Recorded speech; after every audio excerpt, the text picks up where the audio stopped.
بسم اللہ الرحمن الرحیم۔ گمنام ہیرو کے معزز ناظرین السلام علیکم۔ آئیے چلتے ہیں کہانی کی طرف۔ سیدھے اسٹیشن 4 چلے جاؤ اور وہاں کی رپورٹ دو، میں شہر میں رکوں گا۔ سخی مراد اپنے ساتھ اپنے اہل خانہ اور شاید کچھ ملازمین کو بھی لے ڈوبا۔ تھوڑی دیر بعد میں نے کہا، مجھے دکھ ہے کہ وقت کے ذرا سے فرق سے وہ سب بلا وجہ مارے گئے۔ بلا وجہ کوئی نہیں مارا جاتا، اسے تم مکافات عمل کہہ سکتے ہو۔ ان سب کی پرورش حرام کی اسی آمدنی سے ہو رہی تھی جو سخی مراد کو حاصل ہوتی تھی۔ ولی داد کی طرح سب جانتے ہوں گے کہ ان سب کا کفیل کن ذرائع سے کما رہا ہے، لیکن کسی نے اسے روکنے کی کوشش نہیں کی اور آج وہ سب نہیں تو ان میں سے کافی مارے گئے۔ شاید تم ٹھیک کہہ رہے ہو، لیکن یہ راس المیڈا کا اندھا دھند حملہ تھا جس میں نشانہ لیے بغیر وار کیا گیا تھا۔ اگر مارے جانے والوں میں سخی مراد شامل نہ ہوا تو تمہارا رد عمل کیا ہوگا؟ میں ایسا سوچ بھی نہیں سکتا۔ اس کا زندہ رہ جانا انصاف کے فطری اصولوں کے خلاف ہوگا۔ میرا خیال ہے کہ راس المیڈا اس وقت سخی مراد کے مکان کے قریب ہی کہیں رپوش ہے۔ جب ہی وہ اتنی جلدی وہاں تک پہنچ گیا، اول خان نے اپنی رائے ظاہر کرتے ہوئے کہا، میں نے اس پر کوئی تبصرہ نہیں کیا۔ میرا اندازہ تھا کہ راس المیڈا اس وقت خود کو شہر میں کہیں بھی محفوظ تصور نہیں کر سکتا تھا۔ فریڈم لاج میں موت کے جبڑوں سے نکلنے کے بعد وہ صرف اور صرف کونسل خانے میں ہی پناہ لینے کا تصور کر سکتا تھا۔ یہ اور بات تھی کہ اس نے سخی مراد پر وار کرنے کے لیے اس کے مکان کے قرب و جوار میں واقع اپنے کسی ہم وطن کے گھر کو عارضی اڈے کے طور پر استعمال کیا ہو اور وار کرنے کے بعد دوبارہ اپنے مستقل مسکن کی طرف فرار ہو گیا ہو۔ وہ ان لوگوں میں سے نہیں تھا جو لڑتے ہوئے بے خوفی سے خطرات مول لیتے رہتے ہیں۔ ہم سخی مراد کے مکان کے کھنڈرات کے قریب پہنچے تو اس وقت بھی فضا گرد و غبار اور کثیف دھوئیں سے اٹی ہوئی تھی۔ وسیع رقبے پر بنے ہوئے مکان کا بیشتر حصہ دھماکوں کی شدت سے مسمار ہو چکا تھا۔ اس وقت تک کوئی امدادی پارٹی جائے وقوع پر نہیں پہنچی تھی اور وہاں جمع ہو جانے والے دہشت زدہ تماشائیوں میں کسی میں اتنی ہمت نہیں تھی کہ ملبے میں گھس کر زخمیوں کی مدد کرنے کی کوشش کرتا۔ لوگوں کی چہم گوئیوں سے ظاہر ہو رہا تھا کہ وہاں موجود ہر شخص تیسرے دھماکے کے خطرات سے سخت خوفزدہ تھا۔ سخی مراد کا وہ گھر ایک کشادہ لیکن غیر مصروف سڑک پر واقع تھا۔ علاقہ پوری طرح آباد نہیں ہوا تھا بلکہ جا بجا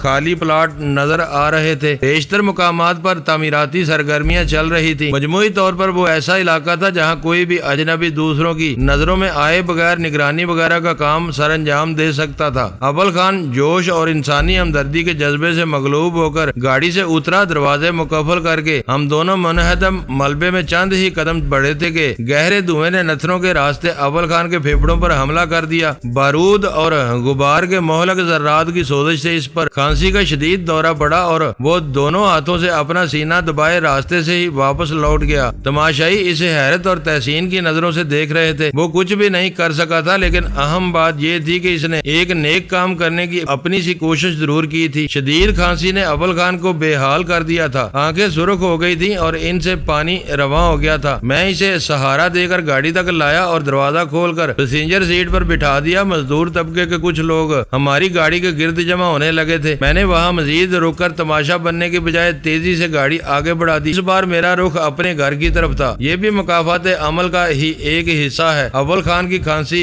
تھم جانے پر میں نے دھیرے سے کہا، خدا کی پناہ۔ وہ اپنے کانوں کو ہاتھ لگا کر بولا، میرا سینہ ابھی تک جل رہا ہے۔ گیس ماسک کے بغیر کوئی بھی اندر قدم نہیں رکھ سکے گا۔ سخی مراد ملبے سے بچ گیا ہوگا تو دھوئیں سے دم گھٹنے کی وجہ سے مر جائے گا۔ اصولاً اسے مرنا ہی چاہیے۔ تم نے قدرت کی اس مرضی میں دخل دینے کی کوشش کی اور دھوئیں نے تمہیں واپس لوٹنے پر مجبور کر دیا۔ میں تمہارے ساتھ تھا، لیکن دھوئیں نے میرا کچھ نہیں بگاڑا۔ لاؤ دوسرا آپریٹس تو دو، دیکھتے ہیں راس المیڈا اب کیا کہتا ہے۔ اسے یہ معلوم ہو جانا چاہیے کہ ہم اس سے غافل نہیں ہیں۔ یہاں ٹریفک ملے گا، گھر سے بات کر لینا۔ اس نے تقریباً ہانپتے ہوئے کہا۔ دھوئیں کے موذی اثرات سے نجات پانے کے لیے اس کے پھیپھڑوں کو اس وقت بہت زیادہ آکسیجن کی ضرورت پیش آ رہی تھی۔ ہم گھر پہنچے تو غزالہ اور سلطان شاہ کو کی کوششوں سے جمود کچھ ختم ہوا تھا۔ میرا عام لباس اور بہتر موڈ میں ڈرائنگ روم میں موجود تھی۔ اول خان سیدھا اسی کی طرف گیا اور پرخلوص لہجے میں بولا، میں نے سنا ہے کہ تم امریکہ جانے کے لیے پر تول رہی ہو۔ بھول کر بھی ایسی حماقت نہ کرنا، وہاں جا کر تمہیں پچھتانے کا موقع بھی نہیں ملے گا۔ سب کچھ جاننے کے بعد بھی میں یہاں بیٹھی رہی تو اپنے خوف خوف سے بے وفائی کروں گی۔ یہ بتاؤ کہ تمہاری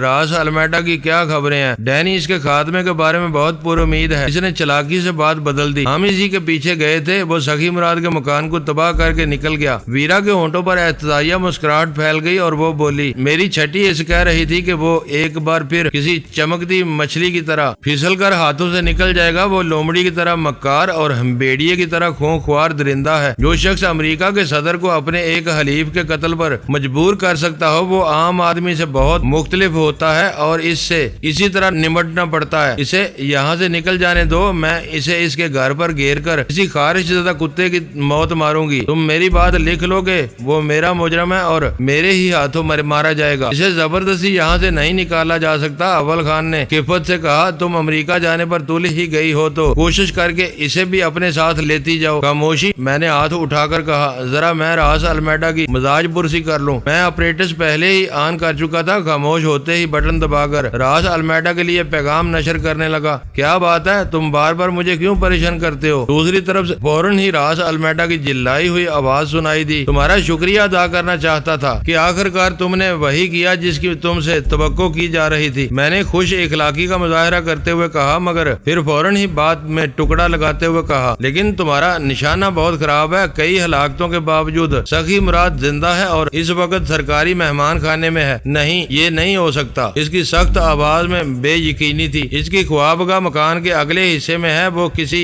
بھی صورت میں نہیں بچ سکتا تھا۔ تمہیں کچھ نہیں معلوم، تم صرف قیاس آرائی کر رہے ہو۔ میں پورے واقعے کا چشمدید شاہد ہوں۔ کیا تم انکار کر سکتے ہو کہ تم نے چلتی کار روک کر سخی مراد کے گھر پر 2 طاقتور دستی بم پھینکے تھے؟ تم وہاں تھے تو سامنے کیوں نہیں آئے؟ تم نے میرے لیے چوہے دان بنانے کی کوشش کی تھی۔ عین وقت پر گاڑی جواب دے گئی، ورنہ تمہاری سیاہ کار بچ کر نہیں نکل سکتی تھی۔ ویسے اس کا نمبر دیکھ لیا گیا ہے اور اب تمہاری گردن پھندے سے بہت قریب ہو گئی ہے۔ اس نے ایک اور کہا لگایا اور کہا، اس نمبر کی گاڑی تم عمر بھر ڈھونڈتے پھر رہو گے۔ اس پر آگے پیچھے 2 مختلف اور نامکمل نمبر پلیٹیں لگی ہوئی تھی۔ دوسری بات یہ کہ تمہارے ڈمی کے چہرے پر بنایا ہوا مسا بہت ناقص تھا۔ میں اس کے ہاتھ پیر توڑ کر تمہارے پاس بھیج سکتا تھا، لیکن میں نے محض تمہارے انتظار میں اسے کوئی چھیڑ چھاڑ نہیں کی۔ خود کو نمایاں کرنے کی کوششوں میں اس نے بس سڑک پر ناچنے سے گریز کیا، ورنہ وہ ساری احمقانہ حرکتیں کر گزرا تھا۔ زیادہ تیزی دکھانے کی کوشش کرو گے تو تم خود ہی منہ کے بل گرو گے۔ معلوم ہوتا ہے کہ اب ہمارے درمیان فیصلہ کرنے کا وقت بہت قریب آ گیا ہے۔ اس کی آواز بہت زیادہ تلخ ہو گئی۔ ہمارے درمیان مقابلہ ہونے سے پہلے سرکاری ادارے تمہیں گھیر لیں گے۔ سخی مراد کے خلاف انہیں بہت سا مواد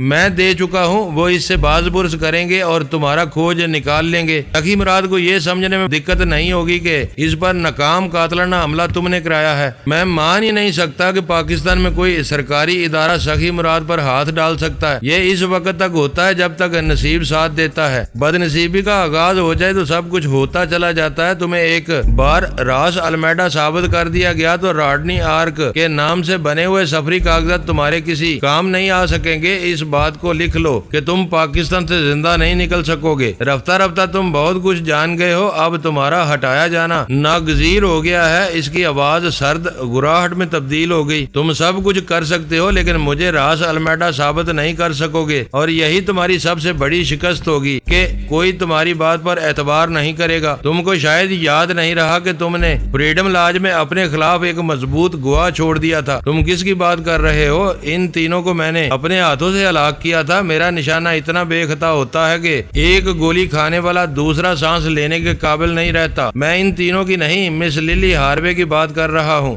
وہ سیامی بلی سے کھیلنے والی حسین بڑھیا، وہ تمہیں کیا بتا سکے گی؟ پھر تم اسے پہچان ہی نہیں سکے یا پھر تمہارے دوستوں نے تمہیں دانستہ اندھیرے میں رکھا۔ وہ حسین بڑھیا ریمی مارٹن یا بوب گومز کی بیوہ ایلس گومز کہلاتی ہے، اور اس نے تمہارا سارا کچا چٹا کھول دیا ہے۔ اس کی کہانی پھیل گئی تو دنیا میں تہلکہ مچ جائے گا۔ لائن پر چند ثانیوں کے لیے خاموشی چھا گئی، پھر پہلی بار وہ کچھ سوچنے پر مجبور ہوا تھا۔ اس نے تمہیں کیا بتایا ہے؟ چند لمحوں کے بعد راس المیڈا کی آواز سنائی دی۔ میرے دہرانے کی کوئی ضرورت نہیں، تمہاری سازشوں اور کرتوتوں سے وہ اتنی ہی باخبر تھی جتنا بوب گومز تھا۔ اب تم سمجھ سکتے ہو کہ اس کے سینے میں کیسے کیسے راز پوشیدہ ہوں گے۔ مجھے اس کی پرواہ نہیں ہے، میں کسی عدالت کے کٹہرے میں نہیں ہوں کہ اپنے خلاف ثبوتوں اور گواہوں کی فکر کروں۔ میرے لیے اتنا کافی ہے کہ میں جو چاہتا ہوں کر گزرتا ہوں۔ دنیا کی کوئی طاقت مجھے اپنے